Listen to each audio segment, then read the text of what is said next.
अगर देश भर में एसआईआर की प्रक्रिया चल रही है और बीएलओस के सामने चुनौती आ रही है, दिक्कत आ रही है, तो सरकार क्या कर रही है इस दिक्कत को दूर करने के लिए? देखिए प्रीति जी, आपने देखो बिहार में तपती धूप में लगभग 3 महीने एसआईआर की प्रक्रिया चली और एक भी इस तरह की कोई मौतें नहीं हुई। दोबारा 12 राज्यों में एसआईआर की प्रक्रिया चल रही है। निश्चित तौर पर मीडिया के माध्यम से जो जानकारी मिल रही है, कुछ मौतें हुई हैं, पश्चिम बंगाल में हुई है, उत्तर प्रदेश में भी, मध्य प्रदेश में और भी कई जगह। लेकिन सरकार के पास एक भी ऐसे प्रमाण नहीं है कि एसआईआर के दबाव में कोई मौत हुई हो। बंगाल में जो मौतें हुई है, एक दीपक महतो का एक वीडियो आ रहा है, कई दिनों से ट्रेंड कर रहा है। वो कह रहा है कि जमालुद्दीन शेख ने उसके ऊपर दबाव बनाया कि अगर तुमने मुसलमानों का वोट काटा तो तुमको मार देंगे। इस तरीके से बाद में वो कह रहा है कि ये मौत का जिम्मेदार अगर कोई हो सकता है तो ऐसे लोग हो सकते हैं और टीएमसी उसकी बहुत बड़ी भागीदारी हो सकती है। और भी राज्यों में हो रहा है। देखिए, इलेक्शन कमीशन शुद्धिकरण की जो बात कर रहा है, वोटों में शुद्धिकरण निश्चित तौर पे होना चाहिए, हो भी रहा है। और ये कोई पहली बार एसआईआर हिंदुस्तान में नहीं हो रहा है, ये चौथी बार हो रहा है। लेकिन आपने देखा हो कि पिछले 2-3-4 दिनों से जो पॉलिटिकल पार्टी, जो इंडी गठबंधन विपक्षी दल है, जो जातीय आधार पर जिस तरीके से वोट में शुद्धिकरण की बात कर रही है, तो पहले यही लोग ईवीएम के ऊपर आरोप लगाते रहे। अब इनको बिहार चुनाव में जब हार का सामना करना पड़ा तो ये जातीय मुद्दे पर आ गए। ये पीडीए की बात कर रहे हैं। उत्तर प्रदेश के युवराज अखिलेश यादव ने पीडीए की बात की, तो एसआईआर में पीडीए की बात करना तो ये बिल्कुल भी तर्कसंगत नहीं है जी। ठीक है, लेकिन सर एक बार बताइए, वो कह रहे हैं कि एसआईआर की प्रक्रिया चल रही है, अगर ऐसी चीजें जो सामने आ रही है इसको लेकर सरकार काम कर रही है, लेकिन दिक्कत किस बात की है? अगर हम कांग्रेस की बात करें, बाकी पार्टियों की बात करें, आप लोगों को नहीं लगता कि एसआईआर तो होना चाहिए और अगर कोई दिक्कत आ रही तो उसको दूर करने पर काम होना चाहिए, उसको लेकर सवाल खड़े करने चाहिए?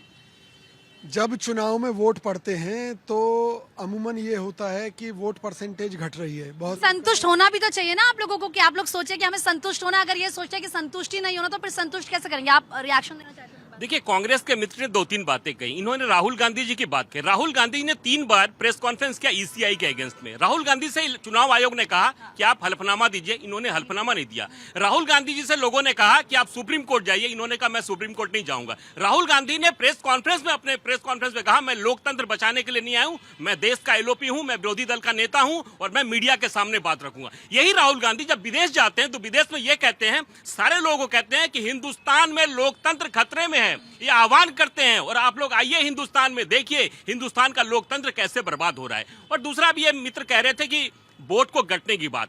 प्रीति जी, इस देश में पहली बार आजादी के बाद हुआ, एसआईआर होने के बाद बिहार में जो वोट ऑफ परसेंटेज जो बढ़ा है, ये पूरी दुनिया ने देखा और देश ने भी देखा। और बिहार की जनता ने ये दुनिया को और हिंदुस्तान के तमाम प्रदेश के उन मतदाताओं को आह्वान किया और एक मैसेज दिया है कि किस तरीके से वोट ऑफ परसेंटेज होना चाहिए। 76-77% आजादी के बाद पहली बार बिहार में ये वोट ऑफ परसेंटेज बढ़ा, उसमें एसआईआर का भी देन है। जल्दी से जवाब दीजिए फिर। ये कह रहे हैं वोट परसेंटेज बढ़ा है, मतदान के लिए ज्यादा लोग आगे आए हैं, झूठ बोलते हैं। जिस राज्य में आप लोगों की सरकार बनती है वहाँ पे सब सही से काम होता है? देखिए, जहां हमारी सरकार बनती है, अगर बड़े पैमाने पर पब्लिक हमारे साथ है तो उसमें सरकार मजबूर हो जाती है। अच्छा, आपके साथ बड़े पैमाने पर जनता हो सकती है, लेकिन बीजेपी के साथ नहीं हो सकती, और अगर होगी तो वहाँ पर कुछ गड़बड़ है। आप क्या कहेंगे? एसआईआर का जो प्रोसेस चल रहा है उसके देख रहे हैं कि चुनौतियां आ रही है, लेकिन क्या सिर्फ विपक्ष का काम सवाल उठाना है कि उनकी भी कुछ जिम्मेदारी बनती है कि अगर ये जो प्रक्रिया है, ये बहुत बड़ी प्रक्रिया है, इसमें हम भी साथ देते हैं?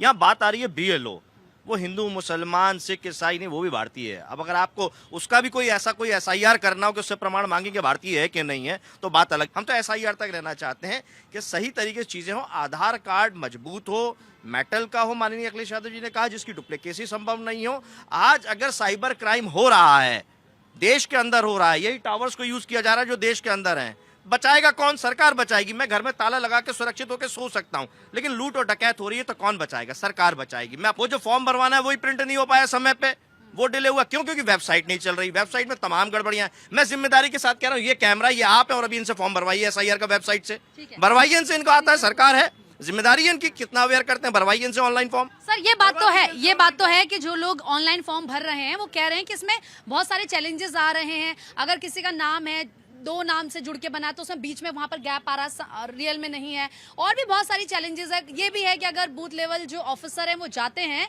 घरों पर लोग नहीं होते हैं, दरवाजा खटखटाओ, बाहर नहीं आते हैं, कुछ कहते हैं डॉक्यूमेंट्स नहीं है, कुछ कहते हैं बाद में देख लेंगे। इसको लेकर तो आप लोग को कोई काम करना होगा ना? प्रीति, दो बूंद जिंदगी के इसी देश में यही सरकारी तंत्र ने पूरे देश में पोलियो मुक्त देश बनाया। दो बूंद जिंदगी के घर घर में जाकर यही सरकारी तंत्र उन लोगों को पोलियो का ड्रॉप पिला के आज देश में पोलियो मुक्त हो चुका है। और यही बीएलओ जब घर पे जाकर वोट की शुद्धिकरण की बात कर रहे हैं तो इंडी गठबंधन और ऐसे लोगों को जो सरकार विरोधी, संविधान विरोधी लोग हैं, वो इस तरह का प्रश्न उठा रहे हैं। हम ये कहना चाहते हैं बीएलओ के साथ साथ पूरी पार्टी की बीएलए भी काम कर रही है। बिहार में 90,000 बीएलए तमाम दल के थे, कांग्रेस के 42,000 थे और भी दलों के लोग थे। लेकिन आपको जान के बड़ा आश्चर्य होगा कि एक भी ओपोजिशन के बीएलए ने चुनाव आयोग को एक भी शिकायत, रिटर्न में कोई शिकायत नहीं की। लेकिन यही लोग मंच पर आकर ये तमाम विरोध की बात करते रहे। अच्छा, दूसरी बात, ये बार बार जो प्रश्न उठा रहे ईसीआई का, मैं तो ईसीआई का कोई प्रवक्ता नहीं हूं, भारतीय जनता पार्टी का प्रवक्ता हूं। अगर हम चुनाव आयोग की बात करते हैं तो ये कहते हैं कि भाई ये भाजपा इसलिए चुनाव आयोग की सपोर्ट की बात कर रहे हैं। बिल्कुल कर देंगे ना। अरे मैं आपके कहने से करूंगा क्या? आप इलेक्शन कमीशन है क्या? अरे आपका मोबाइल नहीं, मैं वोटर हूँ। मेरा सवाल यही था कि अगर एसआर का फॉर्म है, एसआईआर ऑनलाइन अब आप सुनेंगे नहीं। मैं वही तो उनसे पूछा ना, मैंने ये नहीं कर पा रहे, ये माने ना इस बात। मैंने कहा कि अगर ये जटिल है प्रोसेस, तो मैं आपके सवाल का जवाब दे रही हूँ ना। अगर ये प्रोसेस जटिल है, और मैंने उनसे यही कहा कि अगर ऑनलाइन ये फॉर्म भरा, तो आप मुझे तो कहने दीजिए। तो मैं उनसे यही सवाल तो बोल रही हूँ कि इसको और इजी कैसे किया जाएगा। और मैं क्या पूछ रही हूँ, मैं यही कह रही हूँ कि लोगों को दिक्कतें आ रही हैं फॉर्म भरने में, तो सरकार इसको और इजी कैसे करेगी? जो लूप होल्स उसको दूर किया जाएगा, या ये कहा जाएगा कि आप एसआर को मत कराइए? मैं ये कह रही हूँ, सर आप बताइए। प्रीति जी, बिहार चुनावों से पहले पूरे देश के अंदर एक माहौल बनाया गया, वोट चोरी हो रहा है। लेकिन बिहार की जनता, क्योंकि छठ का महोत्सव था, गांव गए हुए थे, सबने बढ़ चढ़ के हिस्सा लिया। वोट प्रतिशत ने दिखा दिया पूरे हिंदुस्तान को कि वोट चोरी नहीं हुआ था, वोट डला भी, और जो फर्जी वोट थे वो अलग हो गए। मतलब सड़कों पर कोई नहीं था, सिर्फ कार्यकर्ताओं के अलावा विपक्षी पार्टियों के। मतलब साफ है कि ये जो प्रक्रिया है, देखिए देश के अंदर 2 करोड़ बांग्लादेशी हैं जो कहीं ना कहीं आपके संसाधनों का इस्तेमाल कर रहे हैं। और यही नहीं, हर व्यक्ति जो दिल्ली में है, मुंबई में है, बेंगलोर में है, जो महानगरों में रहते हैं, उनके कहीं ना कहीं अपने गांव में भी वोट है और वहाँ शहरों में भी बनवा रखा है। अगर एसआईआर होता है, ये प्रोसेस होता है, और उस प्रोसेस में एक सफाई की जरूरत है। अगर आपको संविधान सही तरीके से चलाना है तो विपक्षी पार्टियों को तकलीफ ये है कि वो जो फर्जी वोट बैंक खड़ा होता है वो कहाँ जाएगा। सिर्फ यही लड़ाई है और कुछ नहीं है। सच्चाई ये है कि यह प्रक्रिया उतनी ही जरूरत है जैसे आप फेसबुक अकाउंट के अंदर हर 6 महीने बाद सफाई करते हैं,